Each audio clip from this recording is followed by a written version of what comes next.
শান্তির বাজারে তীব্র মথা সমর্থকদের তাণ্ডব, উত্তপ্ত কমলপুর। মুখ্যমন্ত্রীর নিন্দা, প্রশাসনকে কড়া পদক্ষেপের নির্দেশ। ত্রিপুরা সিভিল সোসাইটির ডাকা 24 ঘন্টার বন্ধে বৃহস্পতিবার বিকেলে ধলাই জেলার কমলপুর মহকুমার শান্তির বাজার এলাকায় দেখা দেয় ব্যাপক অশান্তি। অভিযোগ উঠছে, সন্ধ্যারাত থেকে সমর্থককারীরা বাজারে প্রবেশ করে ব্যবসায়ীদের উপর হামলা চালায়, দোকানপাটে ভাঙচুর ও লুটপাট ঘটে।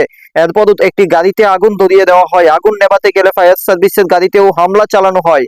আপনাদের আবারও জানিয়ে রাখি, শান্তির বাজারে তীব্র মথা সমর্থকদের তাণ্ডবে উত্তপ্ত কমলপুর। মুখ্যমন্ত্রীর নিন্দা, প্রশাসনকে কড়া পদক্ষেপের নির্দেশ। জনগণ চাইছে, সামাজিক মাধ্যমে পোস্ট করে কি দায় শেষ করবেন মুখ্যমন্ত্রী?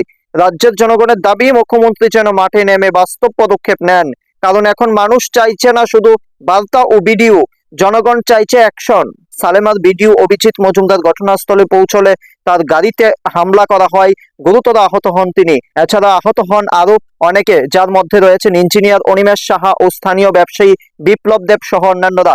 এই ঘটনার পর রাজ্যের মুখ্যমন্ত্রী ডক্টর মানিক সাহা সামাজিক মাধ্যমে কঠোর নিন্দা জানিয়ে লেখেন, আমরা তীব্র মথা সমর্থকদের দ্বারা সংগঠিত এই নৃশংস হামলার তীব্র নিন্দা জানাই।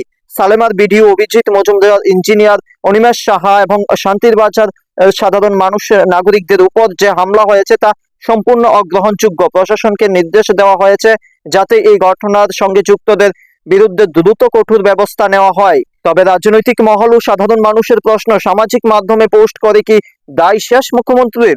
রাজ্যের জনগণের দাবি, মুখ্যমন্ত্রী যেন মাঠে নেমে বাস্তব পদক্ষেপ নেন। কারণ এখন মানুষ চাইছে না শুধু বার্তা বা ভিডিও, জনগণ চাইছে অ্যাকশন।